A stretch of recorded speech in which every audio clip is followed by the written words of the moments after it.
Hey, how you beautiful people doing today? This is Coach Q, aka Quentin Edwards. I just want to come to you today with this introductory video to our podcast. If you haven't visited our actual website yet, it's www.legacywealthadvantage.com. Please get a few minutes, take a look at this opportunity that we're offering you guys today. Most importantly, I want to let you know who we got on the show today. Is a very special guy by the name of J.R. Big Dawg Johnson out of Jacksonville, Florida. Great guy, high six-figure earner. He knows what he's talking about as far as the vehicle we use to help supply people with financial freedom, independency, scalable income, and networking opportunities here at Legacy Wealth Advantage, or Coach Q's recruiting agency, I should say. We are here to inspire and motivate people to not only obviously be a part of our journey, but to get a real insight on what it takes to not only earn income, some of the things we do to not only motivate ourselves, team members, but actually stay sharp as far as mentally, spiritually, and physically. I do things as far as trying to get as deep as I can for you guys on these shows, and I just want to definitely acknowledge that the people I bring on definitely do know what they're talking about. They're pretty proven, and they only can go up from where they are as far as being high six-figure earners on their way towards seven figures. So acknowledge everything that's going on today. Listen up, people, and know this is a very great show you got ahead of you. Tune in. Great show. Hope you enjoy.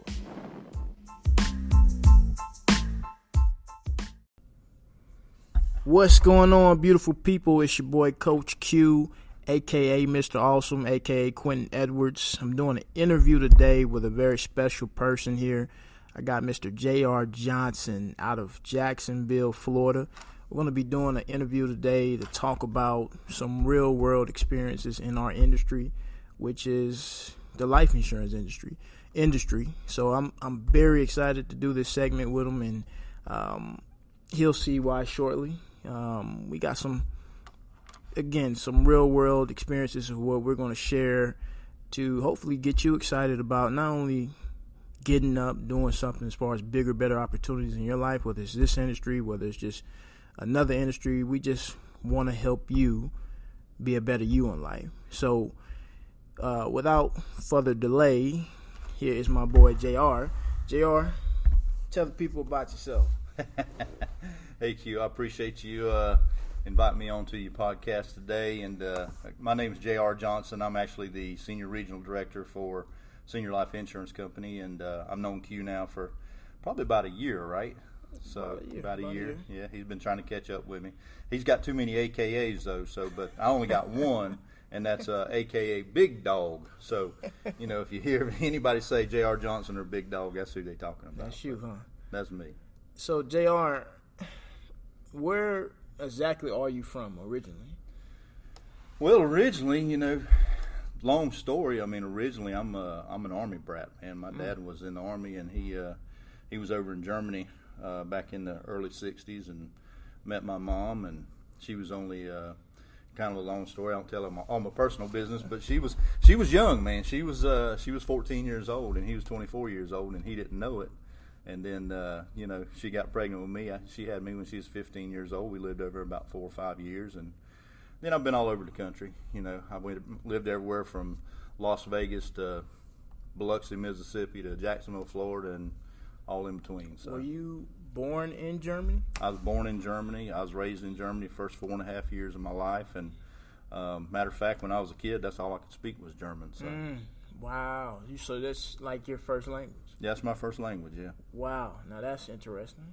So my mother, same background, settled down here in Georgia. Mm-hmm. She was born in Germany. Okay.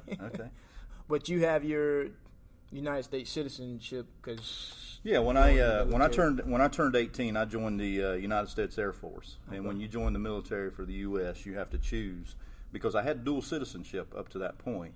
And then at that point, when I got sworn into the United States Air Force, I had to choose which one I wanted to be. Of course, I chose to be a USA citizen, so I let go of that. But that's awesome, man. So originally you're from everywhere and nowhere at the same time. Yeah. That's what Army brats are, man. That's Yeah. what Army brats are. But you know what? That plays real good into what I do because, when I was younger, when I was a kid, up to the time I was about 12 years old, we probably moved about 25, 26 different times. And during those times, you have to become somebody new. You have to reinvent yourself because you're in a different area of the country, you're with different people, and in order to be liked, because nobody wants to be the outcast, right? So I kind of turn into a chameleon. And that's where you get all these characters from. That's where I get all these characters from, man. So I see the way it played into your life versus someone like my mother. Any negative experiences that came out of that? Because I've seen, again, that it attacked my mom a different way. Yeah, I mean, the worst part of it was, like I said, when I was a kid, we moved, but by the time I was 12, we'd moved like 25, 26 times. And, the worst part of it is I almost had a gypsy mentality for a long time, up to the point to where I married my beautiful wife, Christy, 14 years ago, we got together. Up to that point, I think the longest I'd ever lived in any position, in any place, was about 4 or 5 years. And then on top of that, the same thing with my careers, man. I get bored real easy. And so, I worked as a real estate agent and a mortgage broker, and I did that for about 11 or 12 years, but it was something to where I didn't have to stay in the same place. I had a national license, so I could go sell in Las Vegas. I could go sell in Mississippi. I could go sell in Georgia. Right. So I didn't have to stay at one place or one company for any length of time because I got bored. The good and the bad that comes with that, though, right? There's good that comes with that. It keeps things fresh. It keeps things exciting, But the bad part of it is you when you're trying to build something that's going to last, when you're trying to build an agency or like in our business that we do now, we've got some phenomenal residuals and stuff like that. And I'm still making a lot of residuals off of some other companies that I was with. But it took me a while to figure out. I got my license in 2008. But it took me a couple of years. 2011, I finally figured out after 3 years that I wanted to get in the final expense business. But I tried the broker route because, again, something new, something exciting. I had all these different options and all these different things I could do. And finally about 2000, probably about 2013, I really fell into final expense and decided that's where I wanted my home to be. So you've been in this industry as far as insurance since 2008, you said? Since 2008, right. So it's been a while. What is that, 13, 11 years. 11 years? Mm-hmm. Yeah, 11 years. Who introduced you to the industry? What, who, how, why? The funny thing is, I've heard other people say this, but nobody ever says when they're a kid that I want to grow up and be an insurance salesman. Insurance salesman's synonymous with a lawyer or, other things, a used car salesman, right? People compare us to used car salesmen all the time. But, and that's kind of what it was, to be honest with you. I had a friend who was doing, had an insurance business. Now it was a P&C license, and I didn't want to do all that, the rental and insurance and get into all that side of the industry. But he kept telling me, he said, man, you need to get in the insurance business. You need to get in the insurance business. I'm like, nah, man, I don't want to do that. Ain't no way. I'm not an insurance guy. I don't want to be an insurance guy. That's not me, man. What held you back? I mean, because it's a scary world. Like you said, nobody grows up that wants to be a salesman or woman, but I know certain things click in your head that said, this is something that's going to put me here. Well, I've been in sales. I actually been in sales. Like I said, I did real estate and mortgage broker, and I've been in sales since 1993. And I'd actually, my career-wise, I'd been a correctional officer and worked for Jacksonville Sheriff's Office for almost 10 years. And again, went to about 4 or 5 different prisons throughout that time as a correctional officer, moving around a lot. But, when I left there, the reason I left was because I was barely making it. I was working 60 hours a week, 70 hours a week, and, making $22,000 a year, putting my life on the line every day. Wow. And I said, there's got to be something better out there. So I got a job selling ice. Now, wow, that sounds funny, right? Selling hilarious. Ice. I sold bags of ice to Little Champ stores. Now, I had a route that went from Fernandina Beach all the way down to Bunnell, Florida, but I made 6 cents a bag, straight commission, no mileage, no hourly rate, 6 cents a bag, selling ice. In my first year, I made $35,000, almost double what I did working 10 years at the sheriff's department. Wow. So I said, sales is for me. I like sales. So I've been in sales for a long time. So the commission part of it wasn't what was scary. It was just I didn't really want to be an insurance agent. But, I'd worked, as a matter of fact, the last job I had before that, or second last job, I was a manager of a Lowe's store for about 3 years. Done a lot, man. And then, and then I left there, and I, my sister said, "Hey, I got this construction company. They're looking for a project manager." I said, "Well, I ain't never been a project manager in my life. Let me try that." So I came on as a project manager, and I was making good money. I was making about $1,700 a week being a project manager, working 7 to 3, Monday through Friday. It was a great job, but construction was going downhill. That was 2006 when the market was falling out, 2007. So I said, you know what, I got to figure out something to do. Again, my buddy kept harping, you got to get into insurance. You got to get into insurance. How long had this been? Recession proof, So I agree with that. It was. He'd been harping on me for about 3-4 years.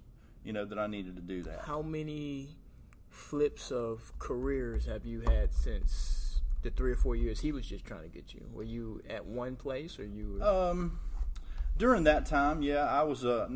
I'd worked at 2 places. I'd worked for Lowe's. Now, with Lowe's, I started off as a lumber guy. I was the one that was loading the lumber into people's vehicles and stuff. And within, 6 weeks, I went to department manager. And then within about 8 months, I went to receiving department manager. Then I stepped up to admin manager. Then I stepped up to operations manager. And then I stepped up to store manager.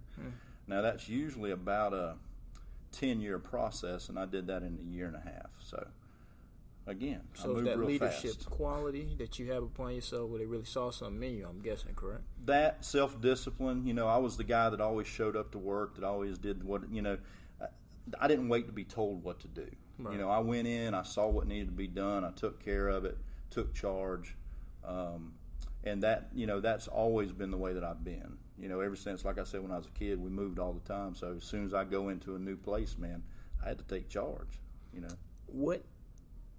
Because you have this demeanor upon you. Everybody talks about your demeanor, right? Because it's just something about you. No one knows, right? Something about it's me. Just something about JR that you have this. If he wants something, let me see what I can do. You know what I'm saying? Or just, you're just one of those special guys. What can you tell us that can help us be a JR in life? What has helped you? Was it the military, your family background, or your upcoming, or some tragedies? I mean, what has really constructed you to be this awesome man that you are in life? The biggest thing was, and now you're going to make me get all personal here, but the biggest thing was, my dad was a great provider for the family. He worked hard. He worked, 2 or 3 jobs, but my dad was a very, very rough, abusive guy. I'm not going to go into too many details, right. but the things that you tell your child are the things that can determine the outcome of their life. And, he told me a lot of negative things.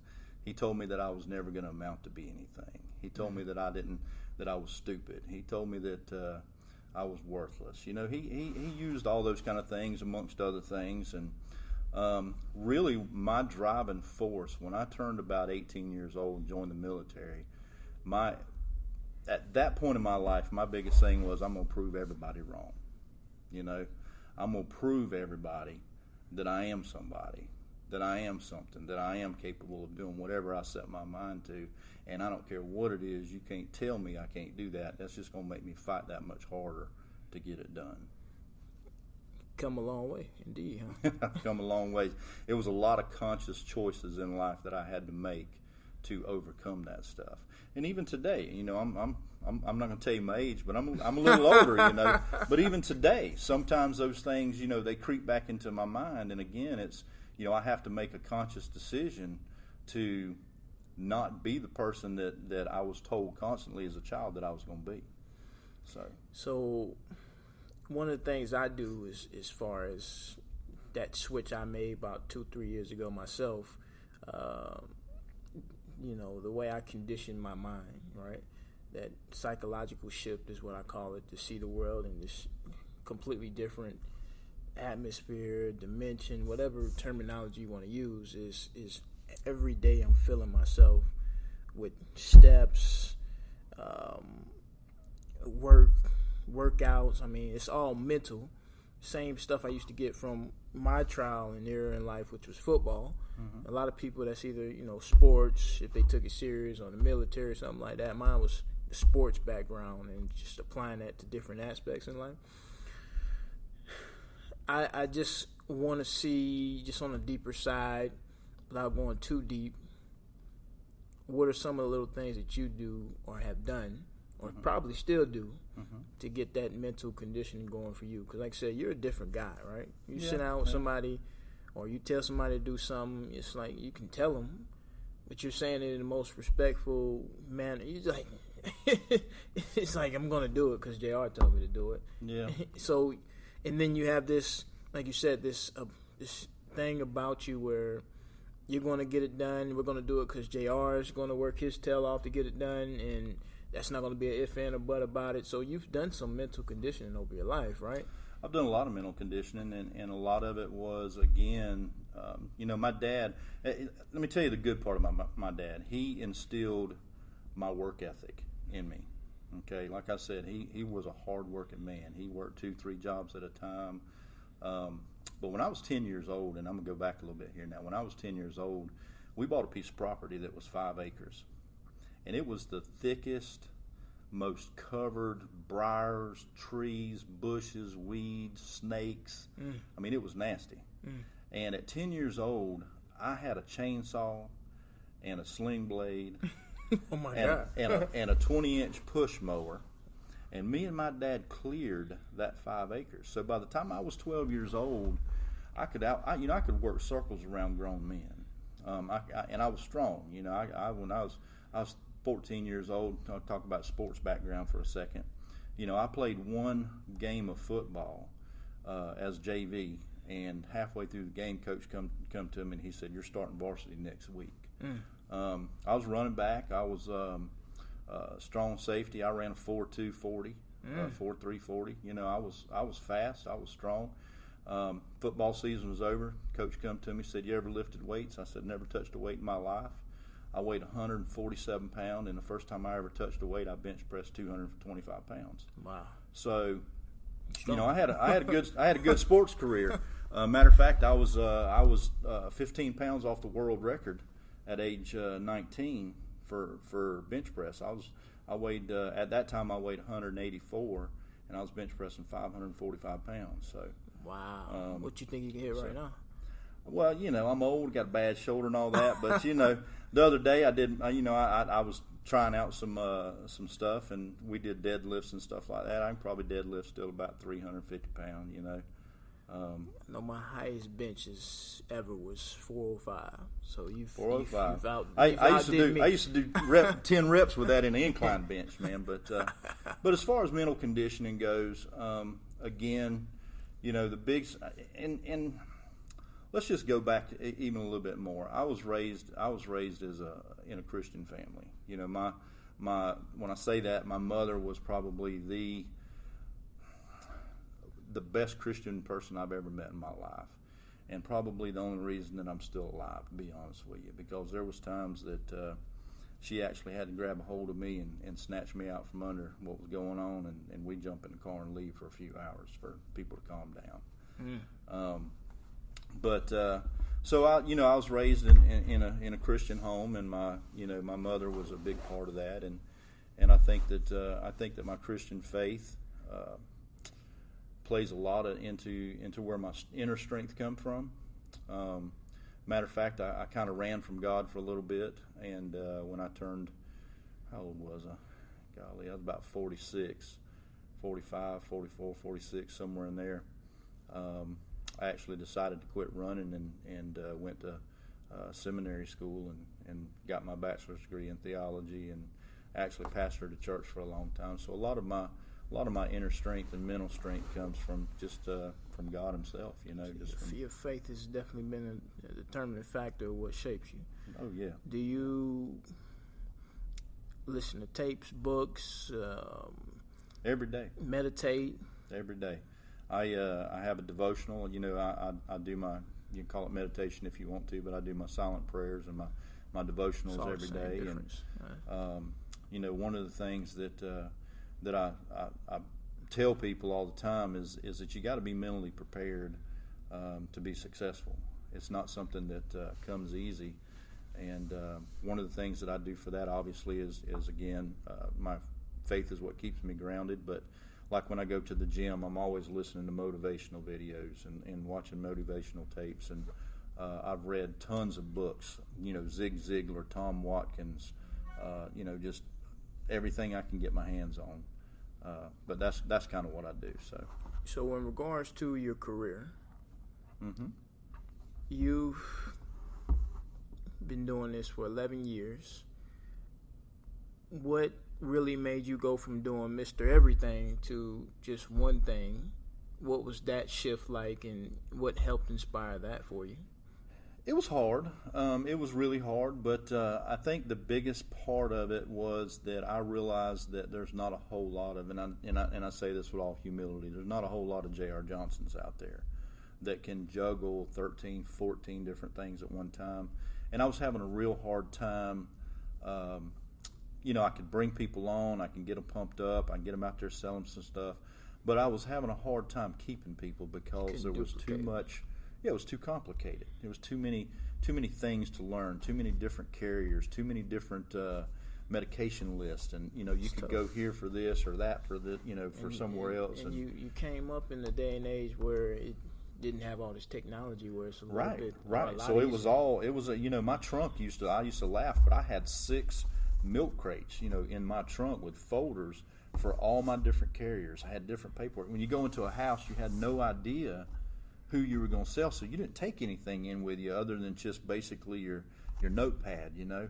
And then you'd be in the middle of really getting this thing done. You'd have to get up and go out to the car to get the right, to go get go get the right application, go get the right paperwork, and it was overcomplicated. So I was really looking for something that was simplified, something that was streamlined.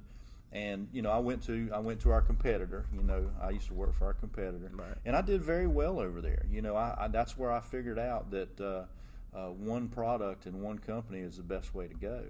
And I did pretty good. You know, I made over $250,000 a year, and of course, you know, I was doing very well. But you know, I'm one of those guys that's always looking to grow, always looking to expand. So I actually looked at this opportunity with Senior Life for 3 years before I decided to come on board, which is unusual. Usually I jump from one thing to the next, but I really sat back, and I give a lot of that credit to my wife. My wife keeps me grounded too. She's a very she's my soulmate, man, and you know, we discuss everything, we talk about everything, and she kind of made me do the weighs and balances on everything. And even when, you know, quick story, and I don't know if you know this or not, but when I came over to Senior Life, she was mad at me, man. She was like, because you left a high-paying job. I left a $250,000 job, you know. I mean, she was all secure and doing well, and you know, she was like, well, you know, I just don't think it's a good idea. I don't think it's a good idea, and just something in my heart told me, you know, that I needed to make a move, and it was things that I didn't see yet, you know, things that were coming down the pipeline that I didn't see yet. But so I made the decision to do it on my own, and then went home and told her that I did it. So we didn't talk. We did not talk for about 3 days. You know, it was tough. It was tough.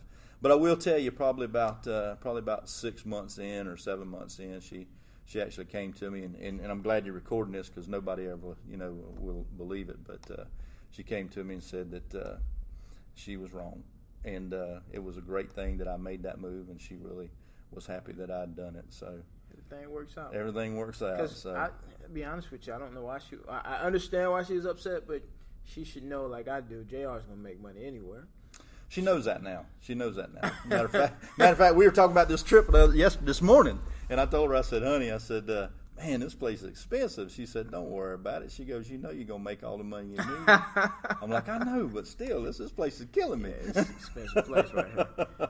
So you've come to a point where I define my true success in life, because I don't think I'm just all talented, special person, right? Mm-hmm. So I think you've come somewhere where I can do it, but I want to help other people do it. Right. And that's why you've had to find a system that was less complicated.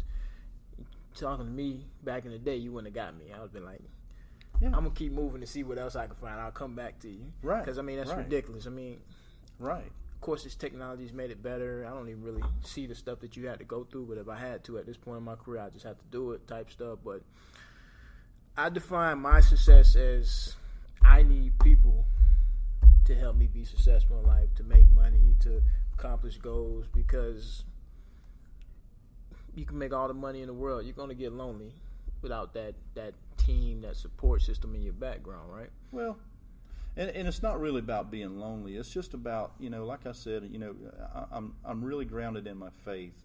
And one of the things that I learned a long time ago was that, we're on this earth to be servants. We're not on this earth to be takers. There you go. And I think, I look at it and I know that this is part of me being a servant, part of me being a minister to people, to other people, not just the people that we deal with on a daily basis, but people that come into my organization. I take them in. Matter of fact, there's 2 or 3 of them that, they literally look at me as their dad because they didn't have a real big father figure in their life. And, for me to be able to make an impact, to change somebody's life, to be able to get them to the level that I'm at and even beyond, is actually at this point more satisfaction to me than me being successful, because I've been successful before. I've been successful in the retail field, I've been successful in other fields, and I've been successful in the insurance field. So it's not, I don't mean to downplay it, but it's not a big deal anymore. So now I get, obviously I still like money, of course, but I get my satisfaction out of helping and seeing other people be successful, because I've pushed them, because I've given them purpose, I've given them direction, and it's it bleeds over into their family life, it bleeds over into their personal life and their ideals. It's just like right now I'm on this mission to get back in shape, and part of that's because Q got on my butt, right? What'd you tell me last time? Matter of fact, I'm gonna tell you a funny story real quick. So I got all this food on my plate, and Q is standing behind me, right? And I get to the table, I look down on my plate, and there's a big old giant leaf of lettuce laying on top of my plate. And I look up, and ain't nobody close to me but Q. I said, Q, you put some lettuce on my plate? He said, brother, you got to get some green stuff in you. so part of it was your fault that I'm on this mission to get in shape. But that's a good thing. Because, one of the things is that, I see some of these older people that have a lot of health issues, and not only do I want to be here long term, obviously for my wife, my children, my grandchildren, and maybe even my great-grandchildren, but, if you look at any successful, and I'm talking about really successful organization, and you look at the leadership, and you look at those people, 99% of the time, not only are they mentally fit, but they're physically fit. Got to be both. You got to, something I said on one of my little videos the other day is you got to have your spiritual, your mental, and your physical in line to be successful. Took the words right out of my mouth. This is something I talk about on another one of my shows. I had to go too deep into it. Wealth is health. Mm-hmm. It's literally the moral principles that we live and abide by to help people. That's right. You have to have all 3 to live in a perfect world, because most people have 2. Mm-hmm. And some people only have 1. Some of the people we talk to on a day-to-day basis, right, with their health and mental conditions not being there. Yep. So to live that truly fulfilled life, you have to have all 3. That's right. A lot of people lack all 3. Body, mind, and soul, baby. Got to come together. So let's touch on one more subject: the name. The name. What is the name of your organization? The name of my organization is Legacy Advantage Group. Now, of course, we're going to go into the uniqueness of it, but where did you come up with your name from? You know, there was actually several things that came into it, and the biggest thing was obviously we're part of a company called Legacy Assurance. Okay, so I wanted that to be in there, and then the company that I came from, okay, their product, what really made them famous, was called Funeral Advantage. Okay, so Legacy Advantage. So put those two together, and then I was like, you know what? I want to create a legacy for people. You know, I want them to be able to create a legacy through this organization. So, and then one more step after that, the top guy in that company that I used to be with, the name of his company is Tailored Legacy. So I said, from a marketing viewpoint, anybody types in legacy, they're going to get J.R. Johnson on that page somewhere. And Legacy Advantage. So that's kind of how that all came about, man. But so you obviously are a true inspiration to a lot more people than you know, including me, because obviously I got a branch off yours, because I was searching for my name for the agency, not even my agency. The name of my company is Legacy Wealth Advantage, right? Mm-hmm. The name of my actual agency is Coach Q's Recruiting Agency. Legacy Wealth Advantage is the bigger overall picture as far as that huge corporation I'm building in my mind to make a reality one day. And obviously it came straight from you. I mean, just searching, and then, you know, I get on GroupMe every now and then to look at Josh, see what he's doing, and just see what's going on. And I just looked at your name, and I was like, Legacy Wealth Advantage. And then, of course, I kept coming up with names, and they were taken. Mm-hmm. Either the LLC was taken, the domain was taken, or both. Right. I said, it's open. Type stuff in the the database for the businesses. Mm-hmm. It was open. I said, God, Yeah, because I'm like, I mean, I'm frustrated. When you think so hard on something, you want it just to be perfect, make sense, and everything click. All I had to do was add wealth in there, because the whole point of, again, me is wanting to help people. The whole vision point of my company is, I've been in a life where I've lost my purpose. When I messed up in sports, had it, fumbled it, it went away, the opportunity went away. That's all I knew. Yeah. So at a young age, trying to figure out that next step, when you was trying to already do it, because people say football is going to go away one day anyway, I was going to take football and use that momentum to do some other things in life, but it didn't happen. So I literally lost purpose in a vision and a dream, and just literally just called being depressed in life. And that's not a good feeling. No. So when I started dreaming again, finally, it made sense to me what my purpose in life was for. And I wanted this ultimate company to make sense as far as how I'm going to help people do that. I'm going to help them build a legacy, because when I die one day, because we all got to die, I want to leave a legacy where I'm still talked about. Exactly. It's a lot of people that are long gone, and we still talk about them, right? I want my legacy, a company, something to be talked about, because even now, as young as I am, I've seen classmates go, car accidents, drunk driving, killed.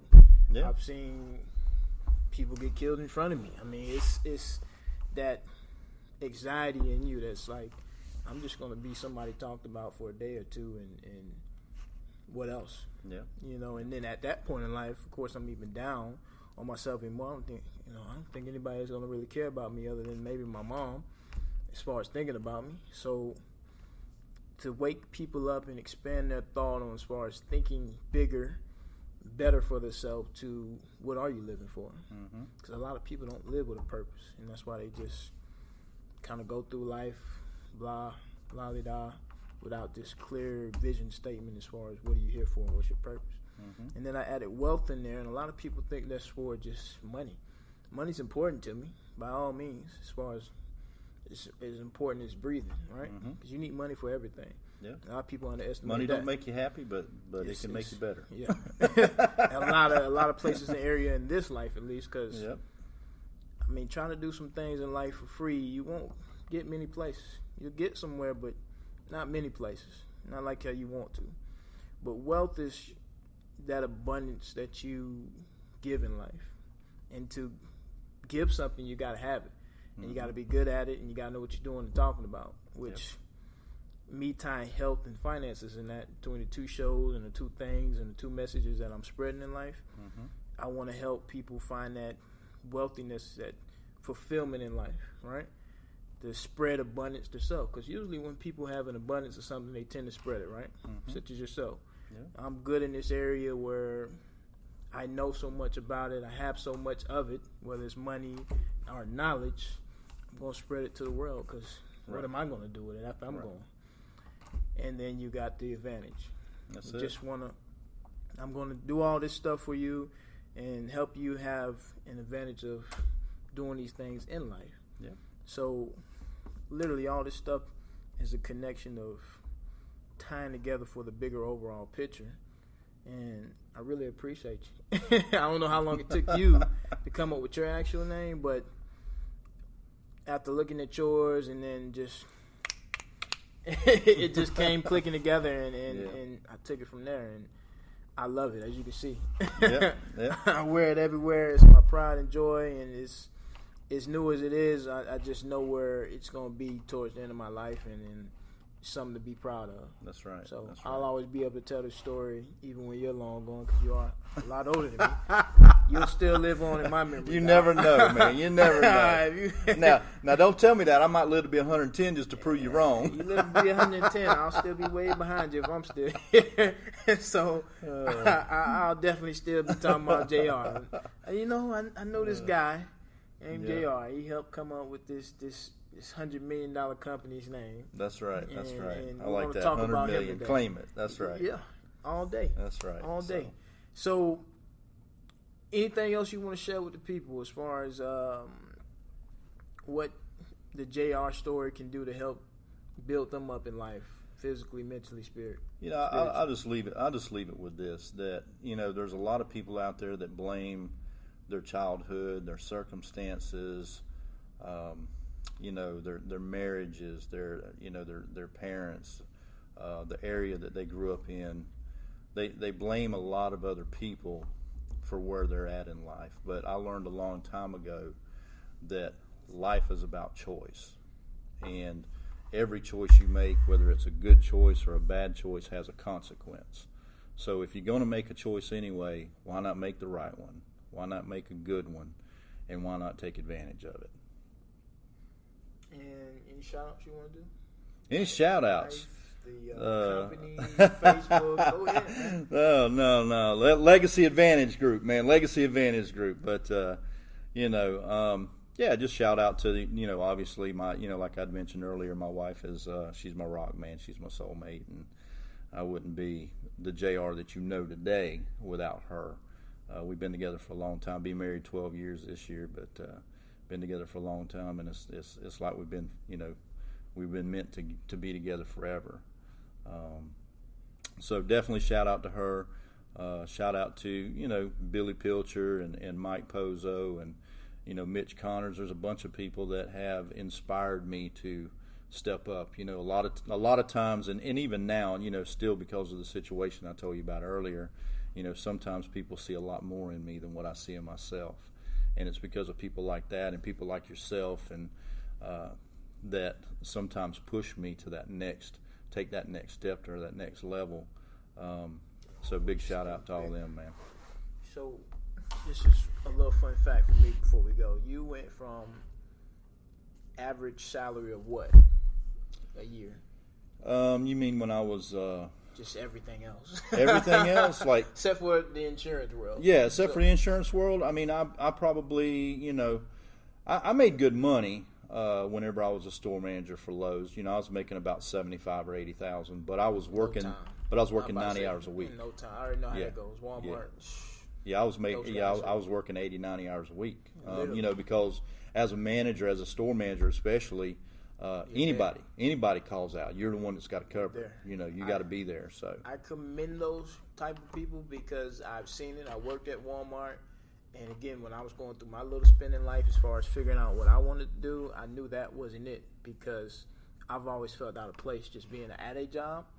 Never knew why, and it just wasn't for me, right? When I went to work, I swear, I would get there and be there 2 hours and be like, I swear to God, I thought I was here for 9 hours or so. I thought I was, I mean, like, you know, the problem is, and we always, you know, we always call a job just over broke, you know, but the problem is that most people either have money or time, but they never have both. It's very hard. And that's really what this opportunity has brought to my family. And that's what I'm trying to bring to other people's families, to give you money and time. Yeah, because you're going to lose time. Basically, it's not impossible to make six figures working for somebody, but it is kind of impossible to make six figures working for somebody plus have time for yourself as far as what you want to do in life and your family and just time, period. Well, I'm not going to give you all my numbers, but I'll give you a fun fact, okay? A fun fact is last year I averaged about $300 an hour. $300 an hour. Do the math, people. I think I kind of already know it. That's out of my head. So yeah, you went from you said 50 to 75 to about $300,000 a year. Yeah. So a little more, a little less, probably a lot more than that. He won't tell us. He won't tell us. No. So, but the facts are there, and again, his best year, he already told me. He was working 3 days a week. Yep. That's still unbelievable. Yep. Tuesday, Wednesday, Thursday, 3 days a week. That's one hell of a closing ratio, I'll tell you that. But it's not impossible. People have done it, and it's a great opportunity. I've talked about it in past podcasts. I'll talk about it in future podcasts. It's just a way to start expanding yourself as far as how to think bigger. Because, again, that 9 to 5, it wasn't anything about it that you should feel some type of way for liking your 9 to 5 job. It's not the point of this. It's to think bigger and understand that there is better out there for you, because every 9 to 5 job I've researched, unless you've gone to school and put yourself in a whole bunch of debt and have no time, you're not making enough money to live. Not in this world. I'll give you another little hint.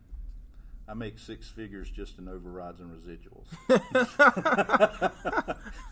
Okay. So there you go. And that's with everything, or just in your life? Oh, that's just in your life. That's just in your life. Yeah. Wow.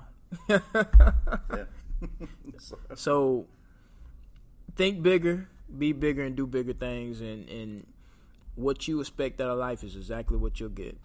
I appreciate you for tuning in. Please tune in again for more future podcasts. As usual, it's been cool. It's been real. It's your boy, Coach Q. Y'all have a beautiful day. See you next time. The podcast you just heard was made using Anchor. Ever thought about making your own podcast? Anchor makes it really easy for anyone to get started. It's a one-stop shop for recording, hosting, and distributing podcasts. Best of all, it's 100% free. Sign up now at anchor.fm/new. That's anchor.fm/new to get started.